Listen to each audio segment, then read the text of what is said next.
All right. Let's kind of go over where we've been and then where we're going. So far, we just took a quiz over. You won't get them back today, but you'll get them back tomorrow because I still have one person to take it. So right here, the mid segment of a triangle, we've already talked about that. So the mid segment is a segment that connects the midpoints, but it's also half the length. So we use that a lot just to find, if this is one length, what's this length kind of a thing. We've also talked about perpendicular bisector already. We've talked about equidistant. We've talked about concurrent and point of concurrency, but you'll hear those words a little bit more today. We've talked about circumcenter. Here is where we're jumping in today. So on Friday, we drew in the three medians of a triangle, but today we're going to specifically talk about the three medians of a triangle and what the special properties are for it. So the first thing we're going to do is we're going to take this definition, a segment from the vertex to the midpoint of the opposite side, and we're going to put that on our notes page that you grabbed from the front here. Okay, so the first one is, it says median here. I'm going to zoom in so we can see this a little bit better.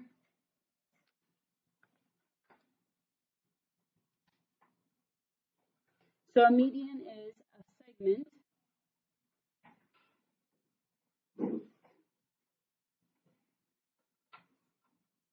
from a vertex to the midpoint of the opposite side. Right, and that is on your definition sheet with your terms and definitions on them. But we want it here so we can actually draw this on. So what we did on Friday was we took this side of the triangle and then we folded it to find the middle. But let's just kind of guesstimate, if you will, the middle here. So I'm going to put like this would be the midpoint, and then I'm going to mark it so that you know that my intentions were that was the midpoint. Okay, so what on this picture would be a median? So you're going to start at the vertex that's across from that midpoint, which would be this vertex up here. And you're going to connect a vertex to its opposite midpoint. That's a median.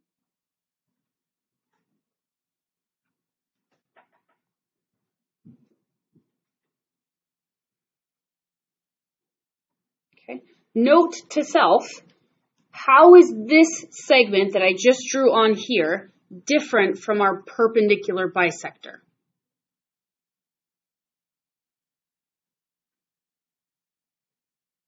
Go ahead. Yeah, it's connected through the vertex. That's one of the things.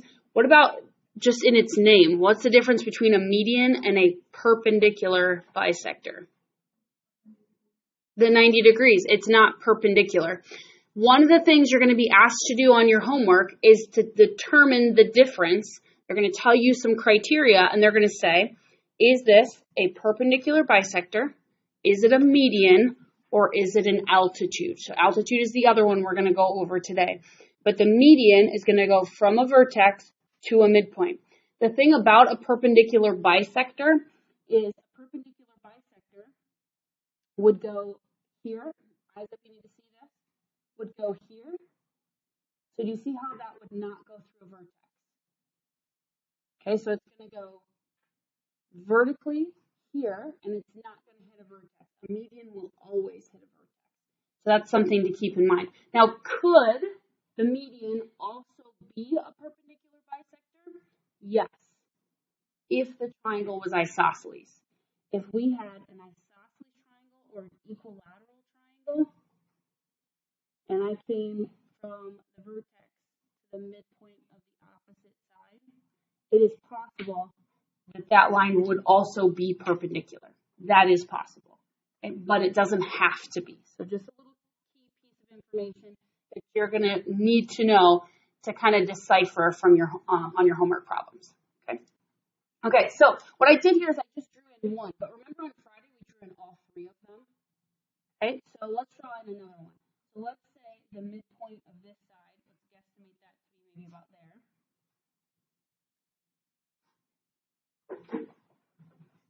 Okay. and then I'll connect my vertex to my opposite midpoint.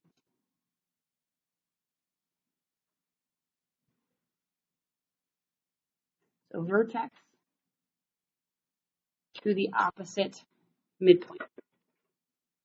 I could draw on the other median, but the other median is going to go right through and it's going to hit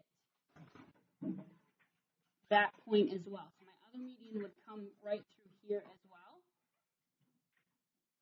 But the three medians are concurrent, which just means they cross at the same place.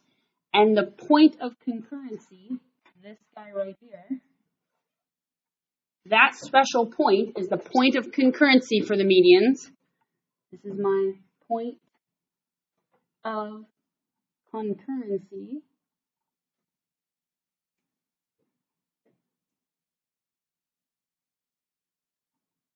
E-N-C-Y. It's kind of hard to see that, but it is on your theorem sheet. Point of concurrency. And it has a special name. The special name is centroid. Okay, so centroid is the point of concurrency.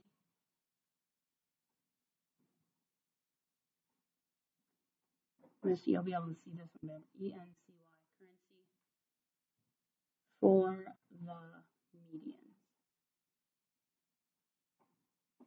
And what we saw on Friday is that this point has a special property.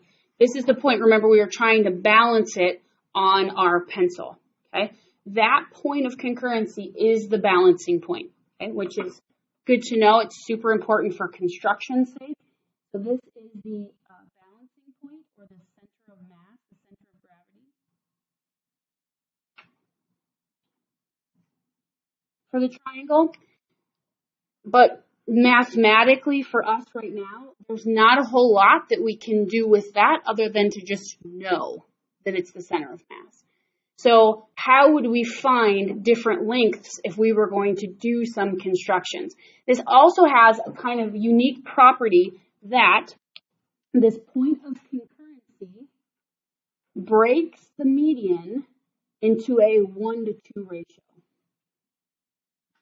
What does that mean? Let's talk about 1-to-2 ratio. Let's say that this distance from P to E, let's say that that distance was 5. Okay, so the shorter distances are 1. Okay, so it's going to break the median into a 1-to-2 ratio, which means that this length here is going to be double, 1-to-2, this length here. So if P to E is 5, then A to P is 10. And we're going to practice with this idea here in a minute. This is the math that you're going to practice today in your homework, is kind of trying to figure out how do I set things up so that they're equal to each other. Do I multiply by 2? Do I multiply by 3? Do I divide? What do I do? Okay, so let's just look at another one. What if I told you that this length, P to C, what if that length was 8? What would that tell you? That would tell you that D to P was 4. Okay, it's a 1-to-2 ratio. But also, it breaks it into a 1-to-2 ratio, but also it breaks the shorter piece into a 1-to-3 ratio for the entire segment. Okay, so we're gonna work with those numbers on the next slide here, but we're gonna write this down here. Break the median into a 1-to-2 ratio, the shorter side being the 1 and the longer piece being the 2. Okay, so a bulk of our practice and a bulk of your homework is going to be centered around this idea. So once we decide we need the center of mass, we need to find it, and then we need to be able to make certain pieces to fit in there. So how long should those pieces be, etc. Okay, so on this side, okay, so this is what we're talking about. Your homework is going to look similar to this. Q is the centroid. We know that. So Q is the one breaking things into a 2-to-1 ratio. So the question is, what is QW and SW? Now the question is, where is Q? Okay. So Q is the centroid, so this point right here where they all come together, that's the Q. It's just not labeled on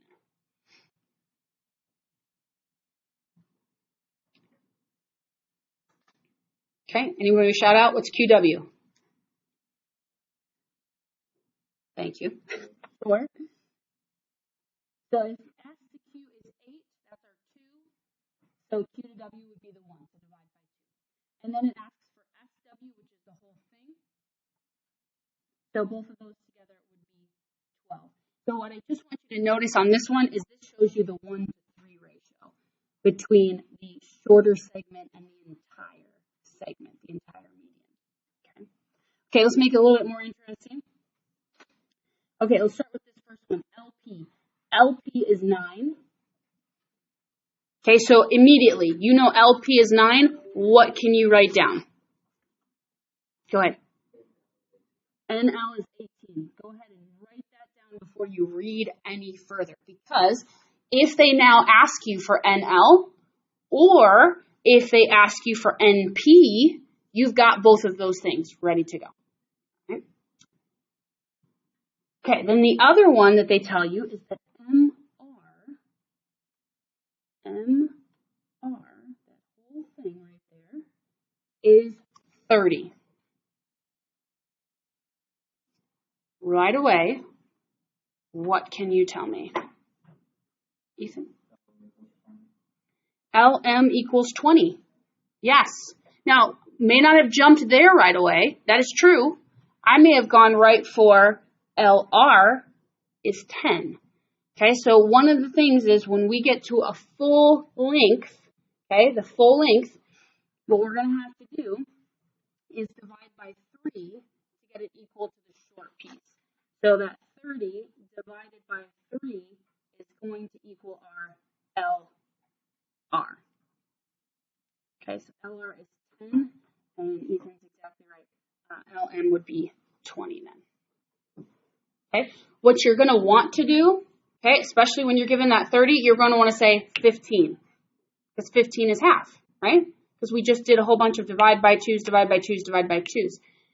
Think about it and make sure that when you put it down, that they will going to add back up to 30. So if you put a 15 here and a 30 here, that would add to 45, which is not the whole thing of 30. So just make sure you take a second, step back a little bit, and make sure that you are adding up to, and then it makes sense. Okay, so NL, we already wrote that down, that's 18, and then ML is 20. Okay, so with numbers, it should be pretty straightforward. Okay, let's kick it up a notch, and let's use expressions.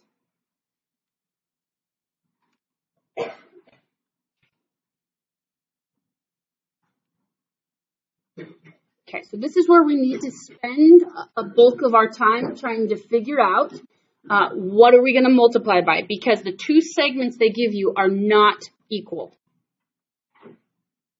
Okay, so how can you make them equal? Okay, if any of you are in chemistry, this is kind of that same idea. You're trying to balance the equation on both sides. This is the same idea. What do you multiply by to make them equal?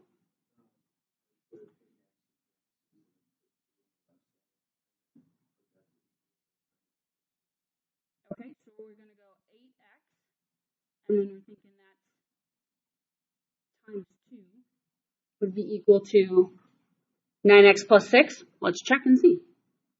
So OL is this part right here.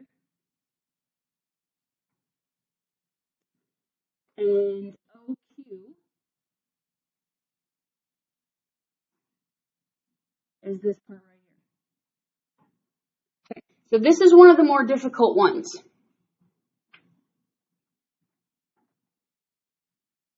So we're real close, but it's not quite. There is a 2 involved. Okay, so this is one of the more difficult ones, and we have to see it, and then we'll digest it and practice it a little bit more. Okay, so let's just talk numbers. Okay, let's just pretend for a second that OQ was 12, how would you find OL? If OQ is 12, okay, so let me write this out. If OQ, the entire thing was 12, OQ, let's say that's 12. And I want to find OL. Times it by 2/3. Okay? Timesing it by 2/3. So here's what I would do first. Hang on. I would divide this by 3. You okay with that? Because if you divide this by 3, so if I divide by 3, what you end up getting LQ. So 12 divided by 3 is 4. And if this little piece is 4, wouldn't you then take that times 2, and you would get OL to be 8? Oops, sorry, I didn't push that up high enough for you to see. Okay, so what we actually have to do is we have to take the bigger one. We have to make it smaller. Okay, so the entire thing, if you are working with the entire segment and then the medium segment. If you're working with the smallest one, it's a little bit easier. You just divide by 3. But if you're working with the medium segment, this is the hardest one. This is what we've got to do. OQ, the OQ needs to be divided by 3 and then multiplied by 2 in order to be equal to that medium length.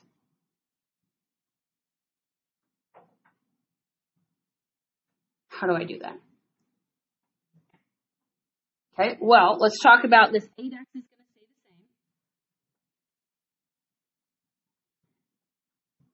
To multiply 9 by 2/3, okay, you're going to multiply it by 2 and then divide it by 3. So what's 9 times 2 in your head? 18. What's 18 divided by 3? 6. So that's 6x plus. What is 6 times 2? 12.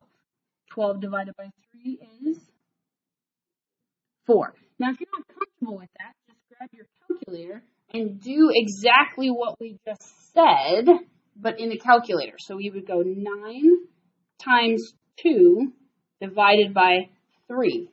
And that would give you your 6. Okay, so same thing. You can use the calculator if you need to, or that's kind of how you do it in your head. Because I know sometimes fractions can be a little bit concerning. Okay, and then you would solve that for x. I have faith in you that you can solve that. Let's go down to the next one and let's talk about dealing with these next two pieces. So let's talk about LP and LN. This one's much easier. Okay, LP and LN. So we've got x plus 4 and 3x plus 3. Okay, so what we're dealing with here on the picture is we have the short piece and the long piece. So this is our 2-to-1 ratio. So whichever one is the LN, that one is already double. So what we either need to do is divide that one by 2, which that doesn't seem like a whole lot of fun, or we take this LP side and we times that by 2. So I'm going to take the shorter side, the LP side, and I'm going to multiply that by 2. Okay, and then we would set those equal, and we would solve. Okay, and again, I have faith that you can solve those, so we won't work on solving them out. Okay, and the last one, let's talk about LR and MR. LR and MR. So MR is the entire thing. So you can take that bigger piece and you can divide it by 3 because the short piece right here is 1/3 and then this is 2/3 of the entire thing.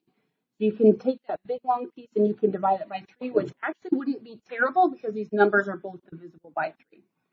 Or if you always want to take the multiplication route, we take the shorter one and multiply that by 3.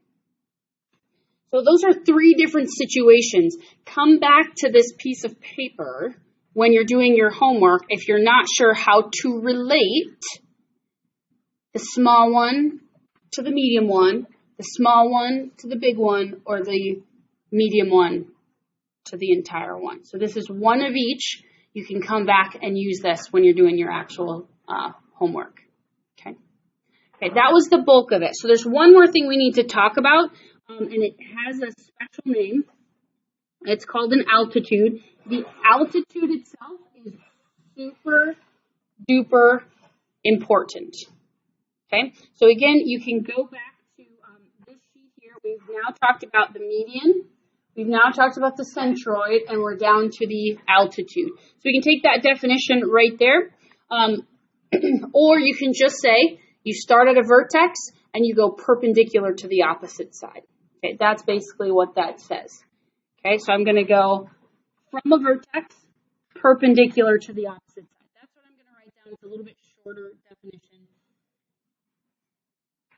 From a vertex perpendicular to the opposite side.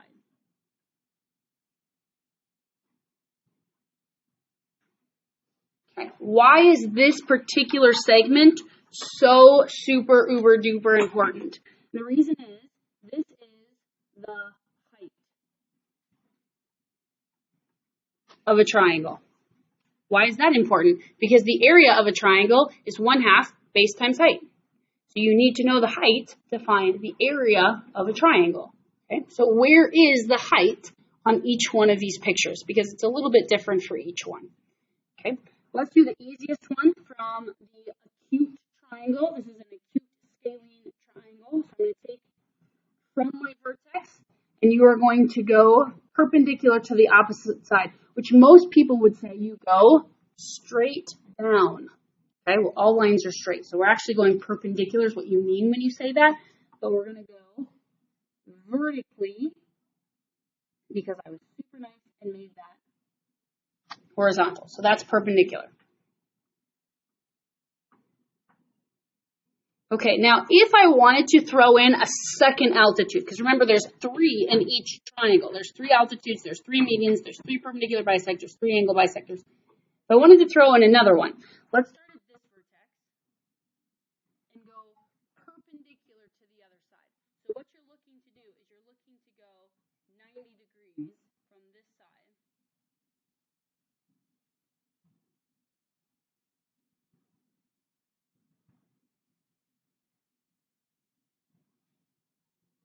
Okay, to that point right there.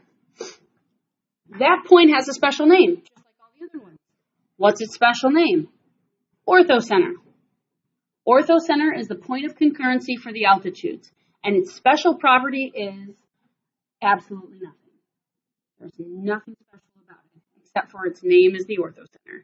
There's nothing it can do for us, absolutely nothing. So there's nothing we have to do or remember or use it for. Yay. So it's one less thing you have to worry about. It has a name, good for it, but you won't be asked to do anything with it. Okay? So its vocab word is on the theorem sheet. If you would like to write that down, it is the point of concurrency for the altitudes, but pretty much it has no use. So we're not going to do anything with it. So we're going to go back up here and we're going to talk about, so this is the orthocenter, good for it, but we're going to go back up to this next problem. Where is the altitude of a right triangle? How do I go from this vertex perpendicular to the other side?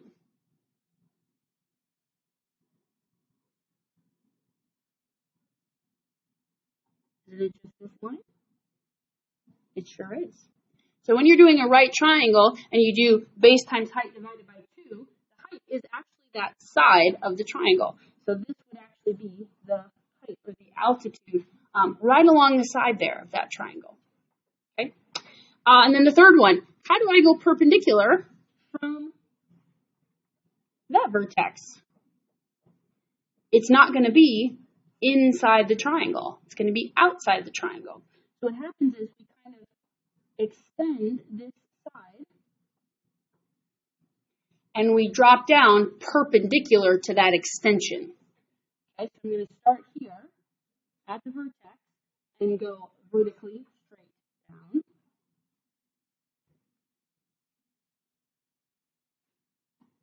And go perpendicular there.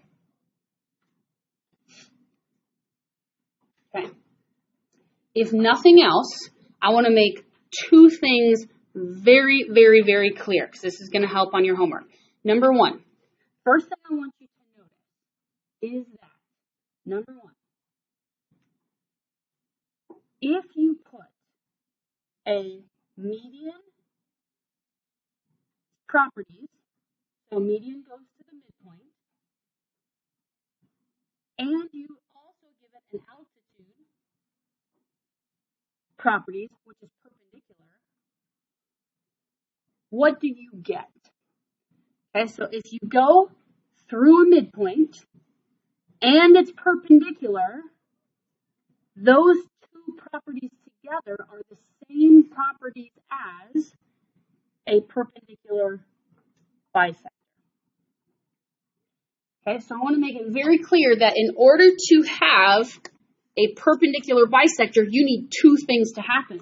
If you kind of decompose those two things and you have just the median part or just the midpoint part, or if you have just the perpendicular part, it is not a perpendicular bisector. It is either a median or an altitude. So just one of those properties is not a perpendicular bisector. It by itself is only a median or an altitude. The second thing I want to point out, and I'm going to show you first, and then I'm going to write it down. Okay, up until this point, and one of the saving graces of your quiz on Friday was to look for congruent triangles.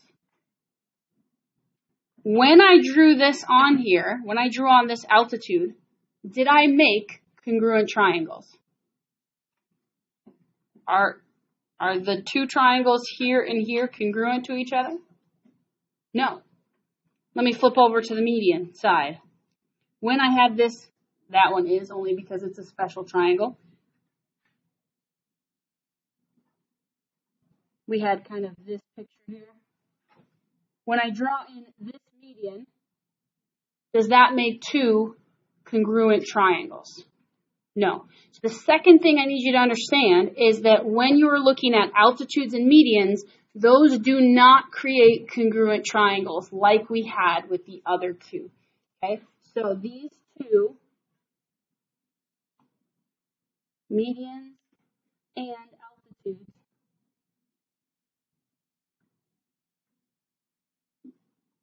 don't equal congruent triangles. Okay? I'll put that in shorthand for you, but these are two things that are very different from what we were doing before.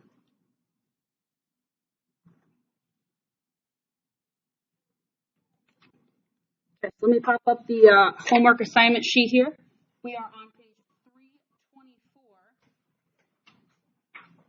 324, 2 through 7, 13 through 22, and 33 through 35. This is all about medians and altitudes. Two things I need to tell you about this. I want to remind you that your test is on the 12th. Okay, the 12th is this week on Thursday. Okay? So this is Thursday of this week. The other thing, that's the first thing, your test is on Thursday. Notice we only have one more section, and actually this section is not too bad. We'll go over that tomorrow. And then the other thing I have to tell you is that the study session is a little bit different this time because there is one geometry class that's ahead of everybody else. So to kind of accommodate that, we are having our study session on Tuesday night after school instead of Wednesday night after school. So what will happen is tomorrow in class, I'll give you the practice test, but there is a study session tomorrow after school in this room. I am hosting it. So it'll be in this room Tuesday after school, and we'll be going over kind of everything you need to know for the test that's on Thursday. So those are the two things. So the study session will be this night.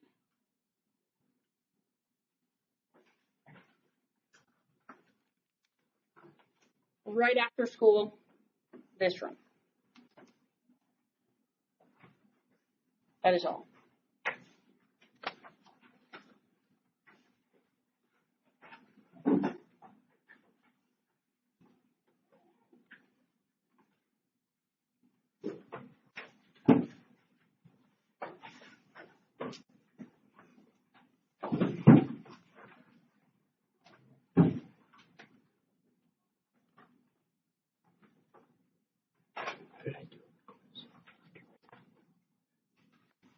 It'll go in the grade book tonight because I have wrestling practice. I have to sit at.